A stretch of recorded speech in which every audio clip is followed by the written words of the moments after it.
In today's video, we're going to cover arrow spine indexing. So a few things about it as far as the pros and cons, how to find it, the tools you need to find it, and essentially how you can use it to your advantage as an archer. If you're new here, my name is Jake Kaminsky. I'm a two-time Olympic silver medalist in the sport of archery. I'm working to make this channel a great resource to all types of archery, from form to tuning, arrow building, you name it. Basically just trying to make this channel a great resource to make you a better archer and to be more competitive. So if you're serious about archery, start by hitting that subscription button and the notification bell. That way you're notified every time a new video is uploaded. I'm working at making lots of content lately, and you don't want to miss out on what's coming out. You're watching the Jake Kaminsky YouTube channel.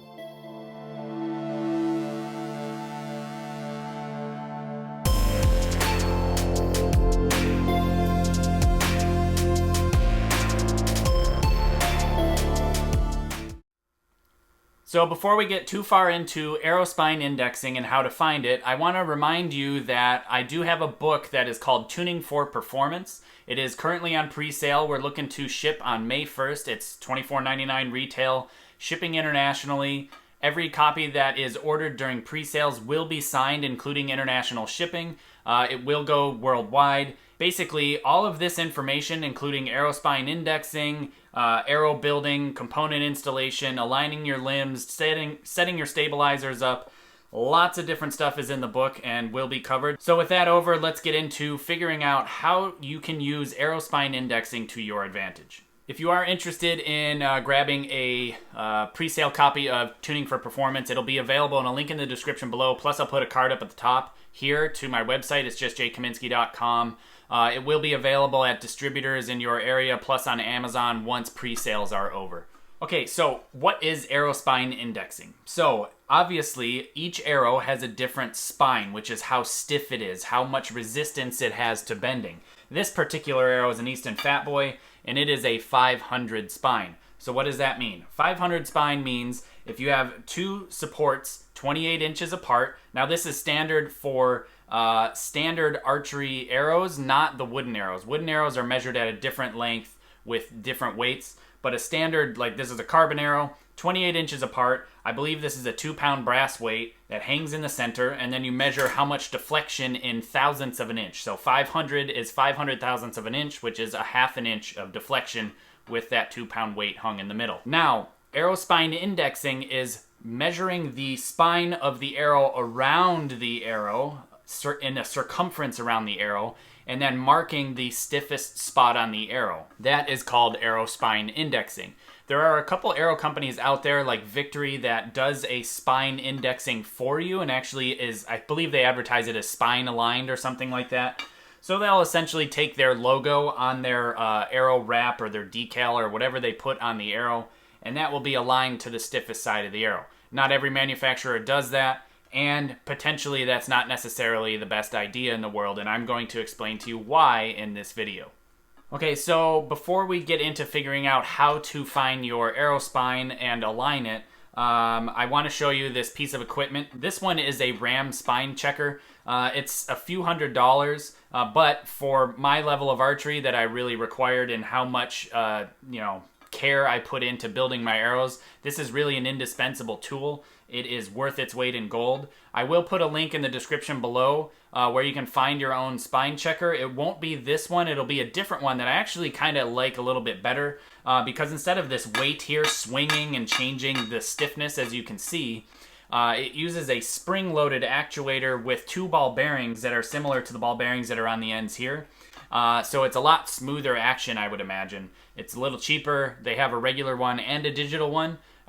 Those are Amazon affiliate links, so when you click on those links and buy those products or do any sort of Amazon shopping outside of that, just your normal everyday Amazon purchasing, I do get a percentage of sales of that. It helps me produce free content for everyone out there, so thank you to those who do click on those links. You do support this channel, and I can't thank you enough.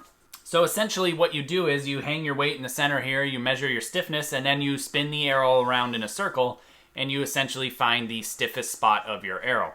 Many people will align those and mark those and put them towards one side of the bow, but I'm going to kind of delve in a little bit deeper than that and really give you a really good idea as to what this is doing. So there are some pros and cons to doing this. The pros to this, obviously, is you could potentially have a more consistent dozen arrows. That way they group better, fly straighter, and ultimately you'll shoot higher scores with them potentially. However, there are a few cons, all right? The cons are you have to invest some money into some pieces of equipment, and also you do have to invest time. It is not something quick. Going through and sorting through these arrows, picking the best dozen. Say if you order 2 dozen at a time, pick your tournament dozen and a practice dozen, or if you only have a dozen arrows, pick your best 6 for your competition arrows. It takes time. If you are not going to be doing it yourself, there could be a potential downfall of following what other manufacturers are doing, especially if they're saying that their arrows are spine aligned. I don't know. How do you know that that label is put on in the correct spot? I don't know. I can't tell by just looking at the arrow, feeling the arrow. It's not possible. So basically, you're just going by their word. And I wouldn't say I wouldn't trust them, but for me, my confidence comes in knowing that I've done the work and I've put in the time. Another thing to that to consider is the variance of the arrow spine itself. So these are 500 spine arrows, as I've said already. Now, each manufacturer has a different tolerance when they say this is 500. It's going to be plus or minus a certain amount. Now, some arrow manufacturer might say it's plus or minus 10 thousandths of an inch at 500 spine. So that means it could be anywhere from 495 to 505. Now, if you have a lower grade arrow, typically their tolerances are not as good. We'll say 20 thousandths, 30 thousandths of an inch variance. So that would be somewhere from 485 to 515 spine. Now, if you look at the arrow, and we're talking about the radial stiffness or the spine around the arrow, and they align their labels to the stiffest spot on every arrow. Well, if you have 30,000 spine variance in your dozen arrows, this arrow might be 485 spine on the stiffest side, and this one might be 515 spine on the stiffest side. So it's not necessarily ideal to align the stiffest spot on each arrow. In my opinion, it would probably be better to make sure that your arrows are straight, consistently stiff, and the radial stiffness does not vary a huge amount. If it does, that arrow potentially might be a great practice arrow, a good blank bale arrow, or something to sit on your desk. But as far as competition goes, I want my arrows that are the straightest, most consistent stiffness, and all aligned exactly the same. So when I select my arrows, I do it with several dozens at a time. I had that luxury when I was competing, and I understand that not everybody has that luxury at home. But if you can, this is going to give you an advantage. So what I would do is I would sort out several dozen arrows. I'd spine check them all. I'd check their radial stiffness or spine index them. I would mark the stiffest spot on every arrow and pick every arrow that was the exact same stiffness with the same variability around the arrow itself. That gave me a huge advantage in my head, and at minimum that made me feel better about competing because I did more work than many other people would do on their own. So hopefully that didn't confuse you too much and you can understand the difference of spine alignment or radial stiffness, and why not necessarily putting the stiffest spot towards the plunger or away from the plunger, towards the lizard tongue or away from the lizard tongue is the best idea. If I were to only be checking a dozen arrows, say if the mean of the radial stiffness of every arrow was somewhere around 502 spine, I would go through every single arrow and mark on every arrow where 502 is on every single arrow, and then use that mark as a reference towards where I put it towards or away from my plunger or towards or away from my lizard tongue. Now this works for recurve shooters and compound shooters as well. As you can tell, I am referencing different parts of bows that are on different styles of shooting. This does work for bare bow, works for traditional, you name it.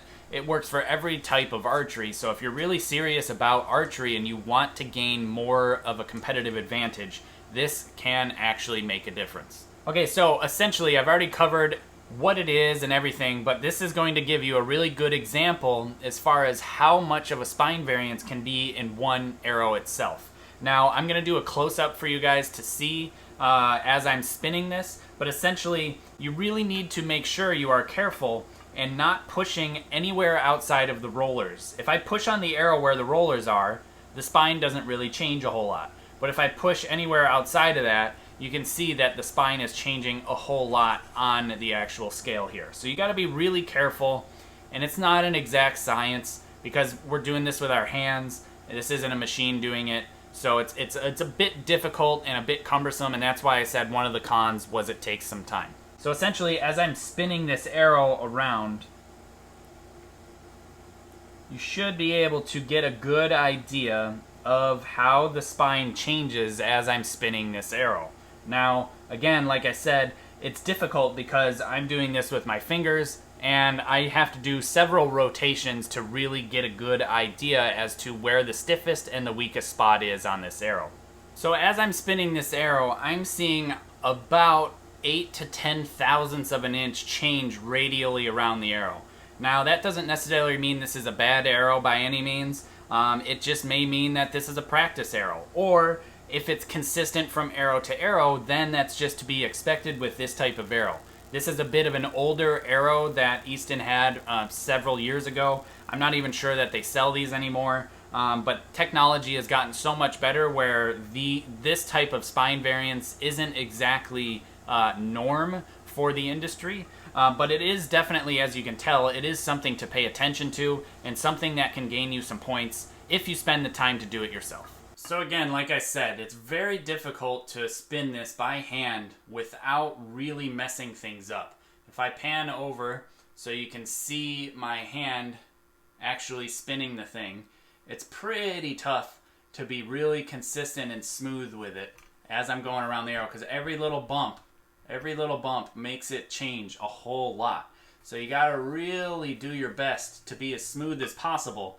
But you can clearly see the needle jumping around about 10 thousandths of an inch. And once you find it and you hone in, you can really just check and slowly rotate it and be like, okay, that right about, well, back it up a little. Right there is my stiffest spot on the arrow, right? Stiffest, yep. Because as I pull down, you can see the needle moves up. As I let go, that means stiff because it's bending less. That's the stiffest spot on the arrow. Now that's one spot that I might take a silver Sharpie and I might mark it here. I might mark it back on the nock, something like that. But basically I want to have a permanent line on that arrow that shows the actual stiffest spot or whatever number I'm choosing to go for. Now, I will also recommend silver Sharpies as well as oil-based paint pens that you can use to mark that will be way more permanent than silver Sharpies or pencils or anything like that. And you can't trust where you put your nock on your arrow, because if you break your nock and the nock goes flying, how do you know where the stiffest or weakest spot on that arrow is, or wherever your index is that you've decided to choose? Thanks for watching, and thank you to my Patreon supporters. If you want to become a Patreon supporter or check out books, apparel, and some seminar info, head to jkaminski.com, and be sure to hit that subscribe button and the notification bell to be notified every time a new video is uploaded. And I appreciate you watching. Thank you again.